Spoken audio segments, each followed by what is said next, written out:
स्वागत है one India में। सबसे पहले आपकी प्रतिक्रिया जानना चाहेंगे, क्योंकि जब भी जो एग्जिट पोल आता है जिसके पक्ष में आता है वो तो बहुत खुश होता है, लेकिन दूसरे पे आपत्ति रहती है। तो यहाँ पर आप इस एग्जिट पोल को कैसे देखते हैं? देखिए, मैं कभी भी एग्जिट पोल ना पहले ना आज ना अच्छे हो बुरे हो, मैं कभी इसलिए भरोसा नहीं करता हूँ कि अगर अभी तो 5 बजे हैं 6 बजे हैं और इमीडिएटली जो कैंडिडेट बेचारे 3-3 महीने से मेहनत कर रहे हैं और एग्जिट पोल 5 बजे ही आंकड़े दें, तो मुझे नहीं लगता है कि साइंटिफिक है। पर हाँ, जिस प्रकार का रुझान मैंने देखा है भाजपा की फेवर में, पूरा 2 महीने चुनाव वॉर रूम मैंने यहाँ पे देखा है, तो एंटी इनकम्बेंसी बहुत ज़्यादा स्ट्रांग है और वो देखते हुए लगता है लैंडस्लाइड विक्ट्री बीजेपी की होने जा रही।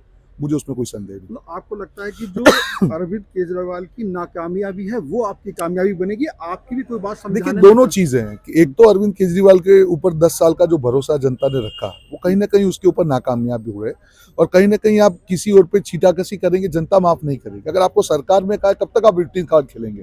हर चीज के एक दूसरे के ऊपर आप दोष डाल देते हैं। दूसरी बात उन्होंने क्या किया कि केंद्र सरकार की योजनाओं का लाभ दिल्ली की जनता को नहीं मिलने दिया, तो जनता ये ठगा महसूस करी और ये सोच रही थी अगर 10 साल के पहले ही बीजेपी को साथ दिया तो डबल इंजन का फायदा दिल्ली को मिलता। तो मुझे लगता है डबल इंजन का फायदा दिल्ली को मिलने के लिए दिल्ली की जनता ने अपना मन बना लिया है। एक चीज मैं समझना चाहता हूँ, मैंने अभी केंद्रीय मंत्री साहब से पूछा और मुझे लगा कि ये चीज एक रणनीति है। जैसे आप लोग पहले क्या कहा करते थे, जो इनकी केजरीवाल की योजनाएं थी, चाहे वो बिजली माफी की योजनाएं थी या नगद कैश की या दूसरी ऐसी योजनाएं जिसमें हम लोग मुफ्त की रेबड़ी बोलते थे, उन योजनाओं पे पीएम साहब ने भी जो है कहा कि वो योजनाएं चालू रहेंगी।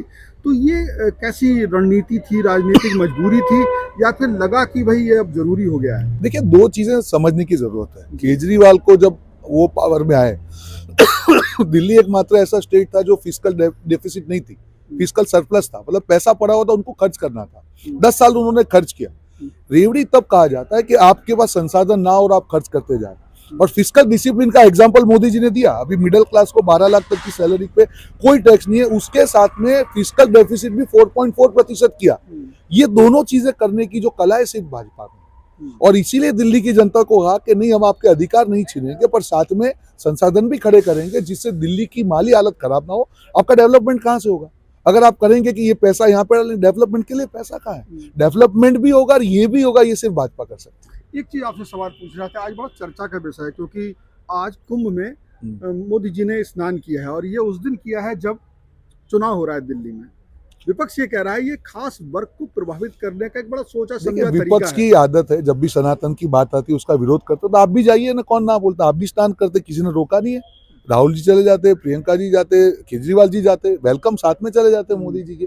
तो मुझे लगता है कि कोई मुद्दा है। बहुत बहुत धन्यवाद आपका बात करने के लिए। तो ये थे राष्ट्रीय प्रवक्ता बीजेपी के, जिन्होंने पूरी साफ रखी हर बात की किस जो बात थी मोदी की दिन भर स्नान को लेकर के राजनीति हुई और किस तरीके से ये एग्जिट पोल, हालांकि वो कहते हैं विश्वास नहीं रखता हूं, लेकिन उनकी इनपुट कहती है कि बीजेपी की सरकार बनना तय है।